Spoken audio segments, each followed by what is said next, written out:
నమస్తే అందరికీ. అస్సలాం వాలేకుం.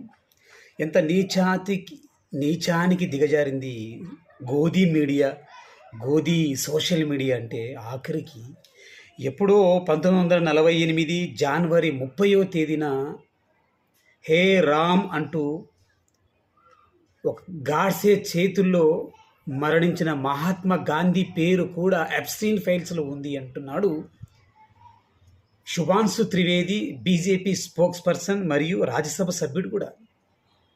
ఒక టీవీ డిబేట్లో మార్చి 14వ తేదీ ఒక టీవీ డిబేట్లో ఆయన ఈ అంశం ప్రస్తావించినట్టు మహాత్మా గాంధీ 22 సార్లు మహాత్మా గాంధీ పేరు ఉంది ఎప్స్టీన్ ఫైల్స్లో అంటూ చాలా చులకనగా ఆయన్ను యాజ్ ఐ యామ్ ముస్లిం, మహాత్మా గాంధీ బ్రాహ్మణ్ అంటారు.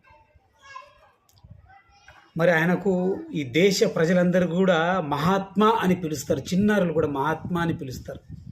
అహింసో పరమో ధర్మ, అహింస పద్ధతిలోనే మనం స్వాతంత్రాన్ని సాధించుకోవాలి తప్ప హింస పద్ధతిలో స్వాతంత్రం ఎప్పుడూ రాదని బ్రిటిష్ మీద తిరగబడిన ఏకైక వ్యక్తి, వీరుడు, త్యాగధనుడు మహాత్మా గాంధీ.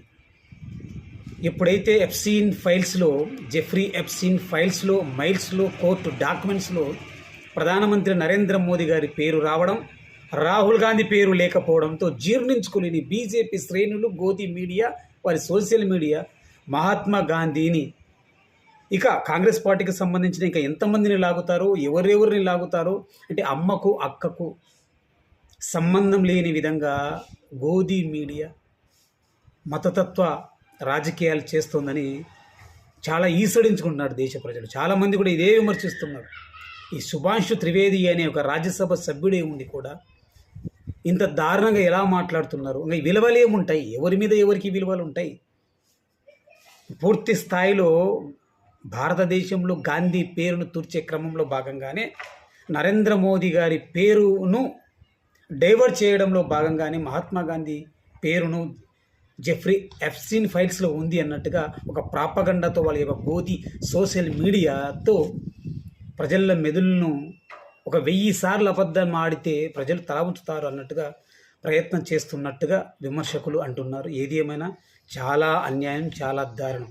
మన దేశానికి స్వాతంత్రం తీసుకురావడంలో కీలక నాయకుడు గాంధీని మీ రాజకీయాల కోసం, మీ స్వార్థం కోసం, మీ స్వార్థ మత రాజకీయాల కోసం వాడుకోవడం క్షమించరాని నేరం, దుర్మార్గం.